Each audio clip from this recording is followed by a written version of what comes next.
ಏಯ್ ಬರ ಬರ ಬರ ಓಲಯದ ರಜಾವಗ ಪೊಯ್ಲದ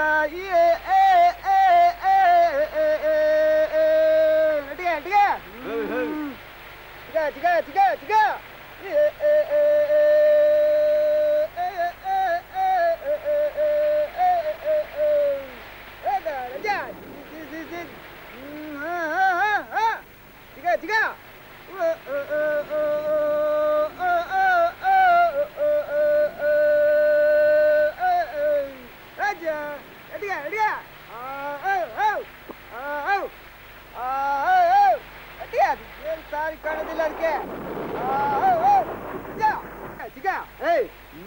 ಬರ ಬರ ಬರ ಓಲಯದ ರಜಾವಗ ಪೊಯ್ಲದ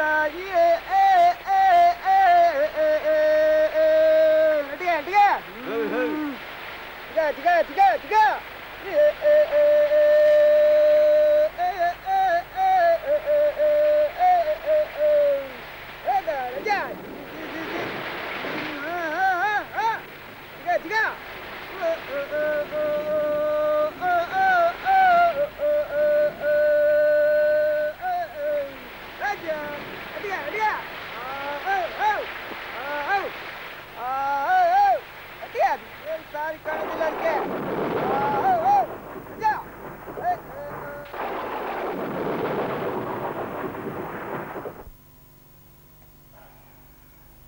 ಈಗ ಈ ಕಾಗದ ಹಳೆ ಮನೆ ಸುಬ್ಬಣ್ಣ ಅಂಗಡಿ ಅವ್ರ ಕೈಗೆ ತಲುಪಿಸ್ ಬರ್ಬೇಕು. ಮಳೆ ಹೊಡಿತು ಕಾದು ಕಾದು ಸಾಕಾತು. ಲಕ್ಕುಂದು ಹಳ ಇಲ್ಲೇ ಇಲ್ಲ ಕಣ್ರು. ಕೈಯಲ್ಲಿ ಶರಣಾಗತಿ ಬಾಗಿಲಲ್ಲಿ ದೊಣ್ಣೆಂಬಗಾದೆ ನಿನ್ನದು. ನಾ ಹೇಳಿದ್ದೆಲ್ಲ ಮರಿಬೇಡ ತಿಳಿದ. ನಾನೀಗ ಹಳೆ ಮನೆ ಹೆಗಡೆ ಕಾಗದ ಕೊಟ್ಟು ಅಲ್ಲಿಂದ ಬೆಟ್ಟಳಿಗೆ ಹೋಗ್ಬೇಕಂಡ್ರು.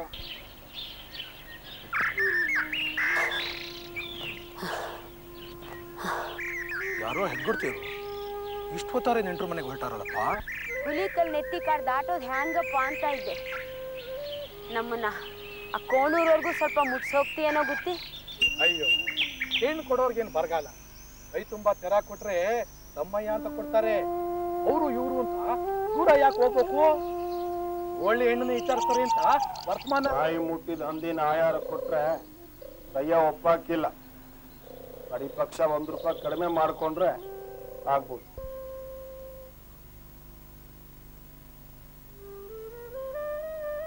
ಸಿಂಬಾವಿ ಹೆಗಡೆಯರು ಈ ಕಾಜ್ಗ ಕೊಟ್ಟಾರಯ್ಯ. ಬೆಟ್ಟಳ್ಳಿ ಹಕ್ಲಾಗೆ ಇವತ್ ಬೈಕ್ ನೊತ್ತು ತೀರ್ಥಹಳ್ಳಿ ಕಿಲಸ್ತಾರ್ ಪಾದ್ರಿ ಅದೇನೋ ಬೀಸೆಕಲ್ ಸವಾರಿ ಮಾಡ್ತಾರಂತೆ. ನಮ್ ಬೆಟ್ಟಳ್ಳಿ ಸಣ್ಣಗೌಡ್ರಿಗೂ ಸವಾರಿ ಮಾಡಿಸ್ತಾರಂತೆ. ನೋಡಕ್ ಎಲ್ರು ಹೋತಾರೆ, ನಾನು ಹೋತೀನಿ.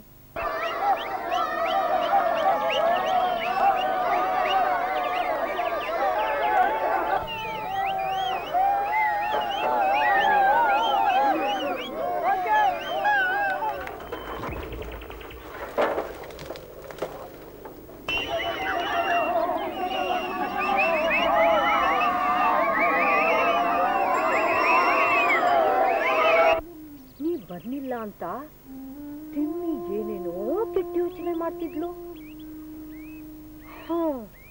ಏನೋ ಆ ಸ್ವಾಮಿನೇ ನಿನ್ನ ಕಳಿಸ್ಕೊಟ್ಟ. ಇನ್ನು ನೀವು ಏನ್ ಬೇಕಾರ ಮಾಡ್ಕೊಳ್ಳಿ. ಹೋಗ್ತಾ ನಮ್ಮನೆ ದೇವರ ಕೈ ಮುಗ್ದು ಒಳ್ಳೇದು ಮಾಡು ನನ್ನವ್ವ ಅಂತ ಕೇಳ್ಕೊಂಡು ಹೋಗು.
ಬಿಸಿಲು, ನಿನ್ನಿಂದ ಒಂದು ಉಪಕಾರ ಆಗಬೇಕಾಗಿತ್ತಲ್ಲ, ಮಾಡ್ತೀಯಾ? ಕೇಳ್ತೀರಲ್ಲ ನನ್ನ, ಏನು ಹೇಳಿ ಅಯ್ಯ. ಮಾಡ್ತೀನಿ ಅಂತ ಭಾಷೆ ಕೊಟ್ಟರೆ ನಿಮ್ಮ ಪಾದದಾಣೆ, ಆಳಾಗಿ ಮಾಡ್ತೀನಿ. ಯಾರಿಗೂ ಗೊತ್ತಾಗಬಾರ್ದು. ನಾನು ಬಿಲ್ಲವರೊಳ್ಳು, ಕೋಣೂರಿಂದ ಬಂದೀನಿ. ಸಣ್ಣಗೌಡ್ರು. ಯಾರೇ ಮುಕ್ಕುಂದನೇನೆ? ಏನಾದ್ರೂ ಹೇಳ್ಗಿಲ್ ಕತ್ತೀಯನೇನೆ? ಇಲ್ಲ ಇಲ್ಲ, ದೊಡ್ಡಮ್ಮ ಚಿನ್ನಕ್ಕನಿಗೇನೋ. ಅಯ್ಯೋ ಹಾಳೆ ಹುಡುಗಿ, ಹಿತ್ಲ ಕಡೆ ಹೋಗಿ ಕೇಳು, ನಿನ್ ಚಿನ್ನಕ್ಕ ಸಿಗ್ತಾಳೆ. ಬಿಚ್ಲು ಹೇಳಿ ಚಿನ್ನಕ್ಕ, ಈಗೇನೇ ಮಾಡೋದು? ನೋಡೋಣ ಬಿಡಿ ಚಿನ್ನಕ್ಕ, ದೇವ್ರಿದ್ದಾನೆ, ನೀವೇನು ಯೋಚನೆ ಮಾಡಬೇಡಿ. ಅಲ್ಲಿಗೂ ಬಂದ್ರೆ ನಾವೆಲ್ಲ ಇಲ್ವೇನು?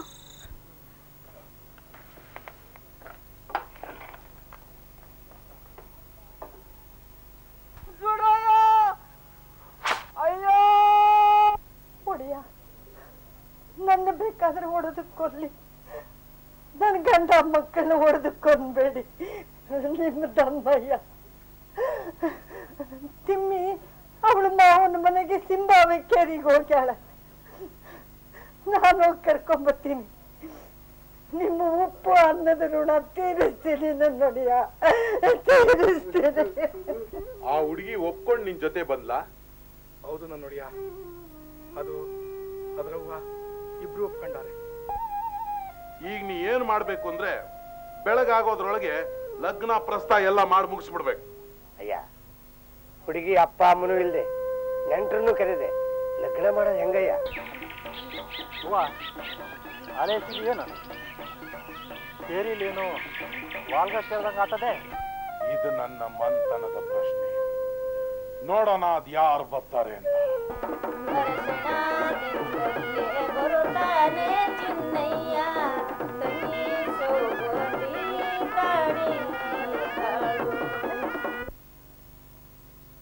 ಇವತ್ತೇ ಆ ಸಿಂಬಾವಿ ಹೆಗಡೆಗೆ ಕಾಗದ ಬರೆದು ನಮ್ಮ ಆಳಿನ ಕೈಲಿ ಕಳಿಸು.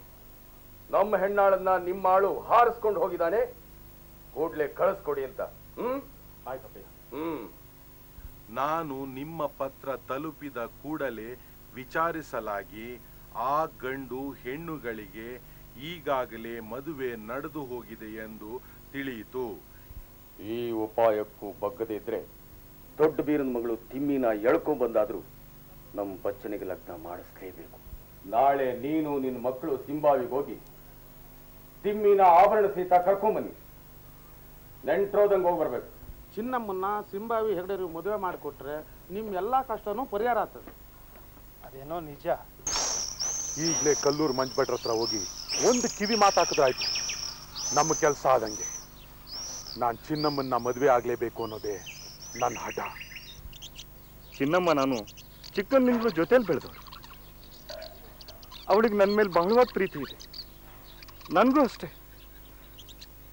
ನಾವಿಬ್ರು ಸುಖವಾಗಿರ್ಬೇಕು ಅನ್ನೋದಾದ್ರೆ ಸಿಂಬಾವಿ ಹೆಗಡೆಗೆ ನೀನು ಚಿನ್ನಮ್ಮನ ಲಗ್ನ ಮಾಡ್ಕೊಡ್ದು. ಈ ಮಾತುಗಳನ್ನ ಆ ಹೂವಳ್ಳಿ ವೆಂಕಟಪ್ಪ ನಮ್ಮ ಹೊಸೂಡಿ ಸಾಹೇಬ್ರ ಹತ್ರ ಆಡಿದಂತೆ ಸಾವುಕಾರ್ರೆ. ಎಲ್ಲಾದ್ರೂ ಉಂಟೆ ಈ ಗೌಡ್ರ ಮಕ್ಕಳನ್ನ ಹೀಗೆ ಬಿಟ್ರೆ ನಾಳೆ ನಾವೆಲ್ಲಾದ್ರೂ ಬದುಕೋದು ಉಂಟೆ. ನಮ್ಮನ್ನ ಗಾಣದ ಎತ್ತುಗಳನ್ನಾಗಿ ಮಾಡ್ಕೊಂಡ್ ಬಿಡ್ತಾರಷ್ಟೇ. ಅಪ್ಪ ಮಕ್ಕಳು ಗುಂಪು ಕಟ್ಕೊಂಡು ಎಲ್ಲಿಗೆ ಹೋಗ್ತಿದ್ದೀರೋ? ಹಳಿಯ ಮಗಳನ್ನ ಕರ್ಕೊಂಡೋಗವ ಅಂತ. ಅಯ್ಯೋ, ಗೊತ್ತಿದು ಗಬ್ಬದ ಕುರಿ. ನಮ್ಗೆ ಹಬ್ಬದ ಕುರಿ ನಾವ ನಾಳೆ ಕಡೆ ಸಾಬ್ರು ಕಡ್ದು ಚಂಡ ಸುಲ್ದಾರಂತೆ.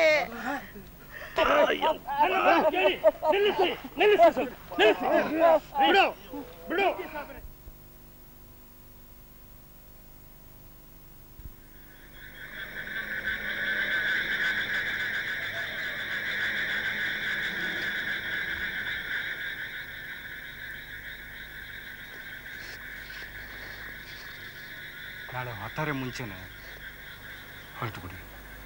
ತೀರ್ಥಹಳ್ಳಿಗೆ ಹೋದ್ಮೇಲೆ ಚಿವರತ್ನೆಯನ್ನು ವಿಚಾರಿಸಿ ದಾಸೆಗಳ ಜೊತೆ ತೂದೂರ್ಗೋ ಮಂಡಗದ್ದಿಗೂ ಹೋಗಿ ನೋಡ್ಕೊಂಬ. ಇದೊಂದು ಸಲ ನೋಡ್ಬಿಡೋಣ ಮಾರಾಯರ. ನಮ್ಮ ದೊಡ್ಡ ಕೈಯಿಂದ ಗೋಲ್ಡ್ ನೋಡೋ ಹಂಗಿಲ್ಲ. ಅನ್ನ ನೀರು ಬಿಟ್ಟು ಇವತ್ತೋ ನಾಳೆನೋ ಸಾತದೆ ಅಂತ ಕಾಣ್ತದೆ. ನಿಮಗೆ ಗುರ್ತು ಸಿಗ್ತದಲ್ಲ? ನಮ್ಮ ಹಳೆ ಮನೆ ದೊಡ್ಡ ಭಾವನ ಗುರುತು ನಿಮಗೆ ಚೆನ್ನಾಗೇ ಇರ್ಬೇಕಲ್ಲ? ನಿನ್ ದೊಡ್ಡ ಭಾವನ ಗುರುತು ಇದೇನೋ ಹಿಂಗೆ ಹೇಳ್ತೀಯ? ಅದಕ್ಕೆಲ್ಲ ನಾ ಹೇಳಿದ್ದು, ಅವ ತಿರುಪತಿ ಯಾತ್ರೆಗೆ ಹೋಗಿ 7-8 ವರ್ಷನೇ ಆಯ್ತು. ಪಕ್ಕ ನಿಮಗೆ ಗುರುತು ಸಿಗ್ತದೋ ಇಲ್ಲೋ ಅಂತ ಹೇಳಿದೆ ಅಷ್ಟೆ. ಅದು ಅಲ್ಲದೆ ಅವ ಬೈರಾಗ್ಗಳು ಸನ್ಯಾಸಿಗಳ ಜೊತೆನೋ ಇದ್ದು ಅವರಂಗೆ ಗಡ್ಡ ಬಿಟ್ಕೊಂಡಿದ್ದಾನೆ ಅಂತ ಹೇಳ್ತಾರೆ. ಅವರು ಗಡ್ಡ ಬಿಟ್ಟಿರಲಿ, ವೇಷ ಮರೆಸ್ಕೊಂಡಿರಲಿ, ನನ್ನ ಕಣ್ಣಿಗೆ ಅವ್ರ ಮಣ್ಣು ಹೆಚ್ಚಕ್ಕೆ ಸಾಧ್ಯವೇ ಇಲ್ಲ ಬಿಡು. ನಾನು ಅವ್ರ ಮುಖವನ್ನು ನೋಡೋದೇ ಬೇಡ, ಅವ್ರು ನಡೆಯೋದನ್ನು ನೋಡಿದ್ರೆ ಸಾಕು, ಕಣ್ಣು ಹಿಡಿದು ಬಿಡ್ತೀನಿ.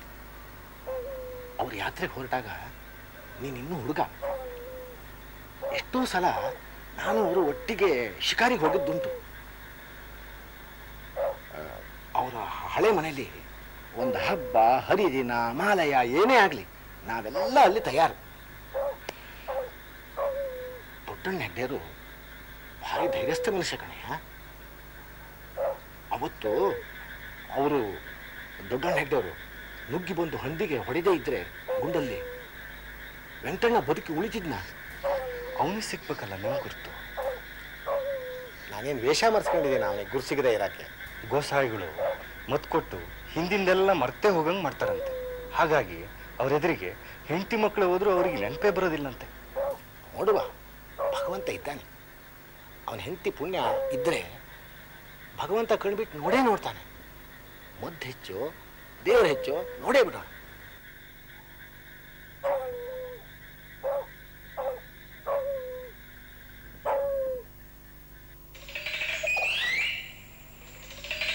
ದೊಡ್ಡಣ್ಣ ಬದುಕಿರೋದು ನಿಜ ಹೆಗ್ಡೆರೆ. ಪಾದ್ರಿಗಳು ಹೇಳಿದ ಪ್ರಕಾರ ಆ ಮಂಡಗದ್ದೆ ಹತ್ರ ಇರೋ ಗೋಸಾಯಿಗಳ ಗುಂಪಿನಲ್ಲಿ ದೊಡ್ಡಣ್ಣನವ್ರು ಗುರುತು ಹಿಡಿದಿದ್ದಾರಂತೆ. ಪಾದ್ರಿಗಳು ಇವತ್ತು ಮೇಘರವಳ್ಳಿ ಮಿಷನ್ ಸ್ಕೂಲಿಂದ ಮೇಲ್ವಿಚಾರಣೆಗೆ ಬರ್ತಾರಂತೆ. ಅವ್ರ ಜೊತೆ ಮುಖಾಮುಖಿ ಮಾತಾಡಿ ಮುಂದೆ ಏನು ಮಾಡಬಹುದು ಅಂತ ತೀರ್ಮಾನಕ್ಕೆ ಬರಬಹುದು. ನೀವು ನನ್ನ ಜೊತೆಗೆ ಬಂದಿದ್ರೆ ತುಂಬ ಒಳ್ಳೇದಾಗ್ತಿತ್ತು.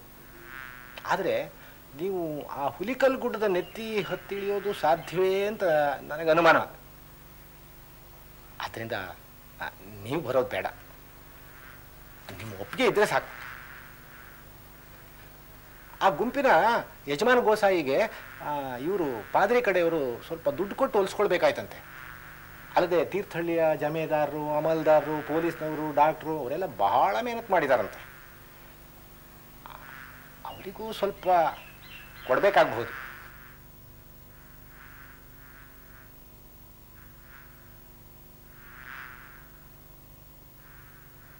ಐಗಳೇ, ನಮ್ಮ ದೊಡ್ಡಣ್ಣ ಹೋದ ಮೇಲೆ 7-8 ವರ್ಷ ನೀವು ಹೇಳ್ತೀರಲ್ಲ, ತಾಳ ಮಧ್ಯದಲ್ಲಿ ಭೀಷ್ಮಾಚಾರಿ ಹಾಗೆ ನಾನು ಶರಿಶೆಯಲ್ಲೇ ಬದುಕಿದಂಗಾಗದೆ. ಈ ಮನೆ, ಗದ್ದೆ, ತೋಟ ಇವೆಲ್ಲ ಯಾರಿಗಾಗಿ? ಈ ಮನೆ ಹಾಳ ಮಗನಿಗೇನು ನಾಯಿ ನಾಯಿ. ನನಗೆ ಕಷ್ಟ ಆಗಲ್ಲ ಈಗಲೇ. ತೊಂಡೆ ಉರ್ಕೊಂಡು ನಿಧಾನ ಹತ್ತೀನಿ. ಹುಲಿಕಲ್ ನೆತ್ತಿ ನನಗೆ ಹೊಸ್ತ 1000 ಸಲ ಹತ್ತಿಳಿದ್ದೀನಿ ನನ್ನ ಪರ ಇದಾಗೆ. ಕೂತಿರಿ, ಬಂದೆ.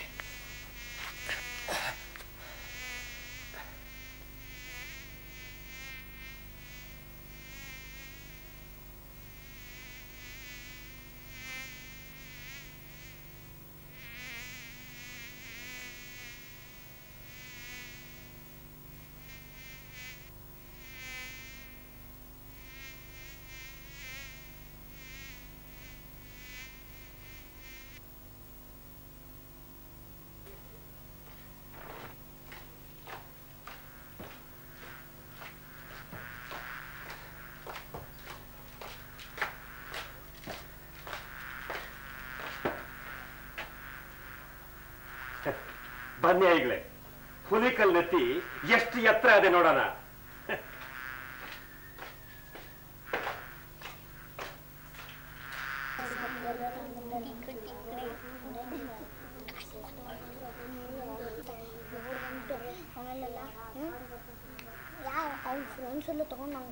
ಓಹೋ, ಇವತ್ತು ಅಡಿಕೆ ಕಂಡ್ರು ಈಗಳಿಲ್ಲ. ಮುಂದಿನ ಬೇಸ್ತಾರ ತನಕ ಅಲ್ಲೇನೋ ಅಡಿಕೆ. ಮುಂದಿನ ಬೇಸ್ತಾರ ತನಕ ಅಲ್ಲ ಕಣ, 5 ಸಾವಿರ ತನಕ. ಬಂದ್ರ ಲಗೆ ಮನೆ ಆಡೋಣ. ನೀವೆಲ್ಲ ಕಣಕ್ ಹೋಗಿ, ನಾ ಲಗೆ ಮನೆ ಚೆಂಡು ತರ್ತೀನಿ.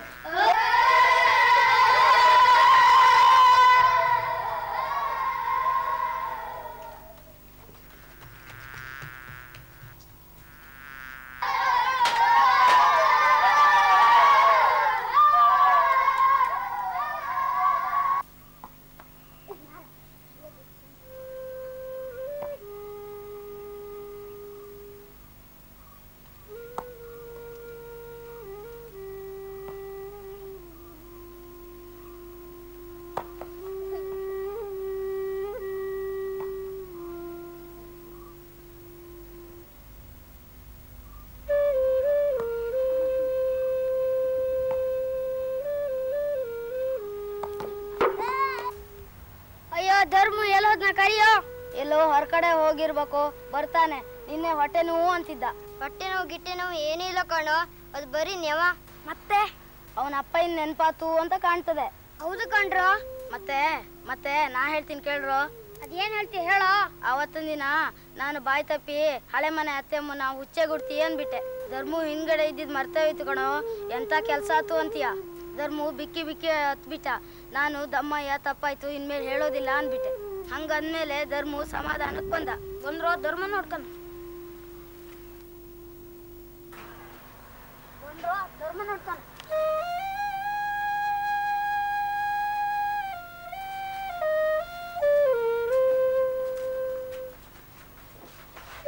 ಇಲ್ಲಿ ಧರ್ಮ ಇಲ್ಲ ಕಂಡ್ರು, ಬರ್ರೋ ಹೋಣ.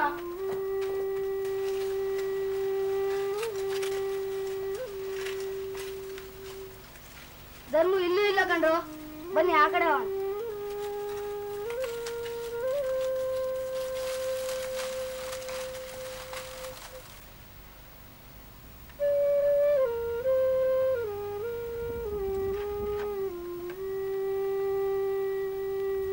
ಧರ್ಮನೆಲ್ಲ ನೋಡ್ತೇನೋ. ಹಳೆ ಬನ್ನಿ ದೊಡ್ಡ ಹೆಣ್ಮಗನ. ಹಾ, ಅವ್ ಹೊರಗಡೆ ಅಮ್ಮನ ಹತ್ರ ಮಾತಾಡ್ತಾ ಕೂತ್ಕೊಂಡಾರೆ. ಸರಿ ಹೋಗೋಣ ಬರೋ.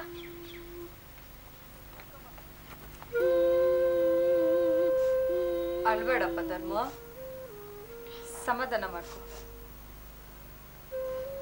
ಧರ್ಮ ಧರ್ಮ ಧರ್ಮ ಅದನ್ನೇನವ?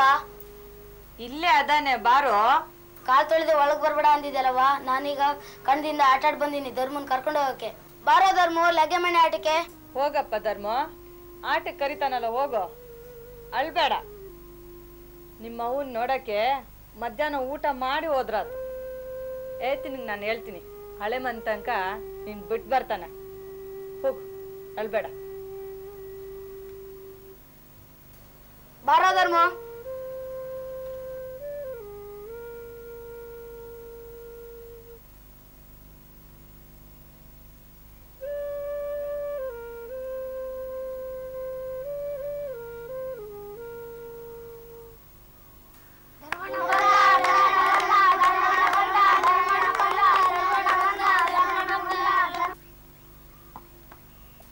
ಧರ್ಮಣ್ಣ ತಗೋ ಚೆಂಡು, ನೀನೇ ಮೊದ್ಲು ನೋಡಿ.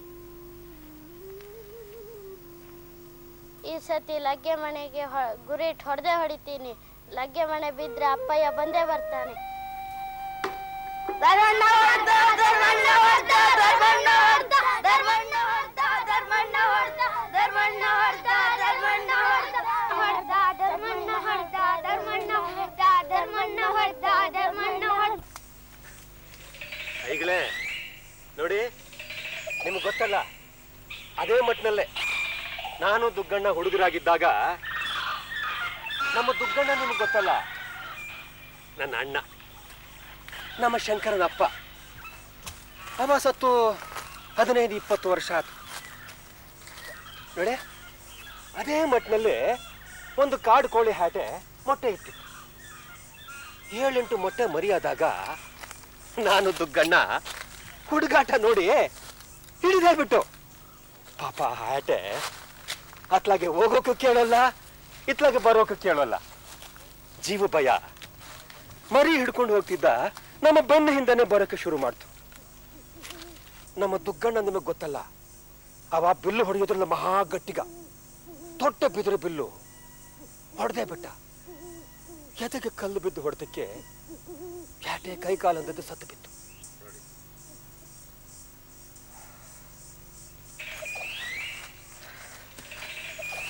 ಅದರ ಶಾಪ ನನ್ನ ಮಗನ್ನೇ ಬಲಿ ತಗೊಂಡ್ಬಿಡ್ತು.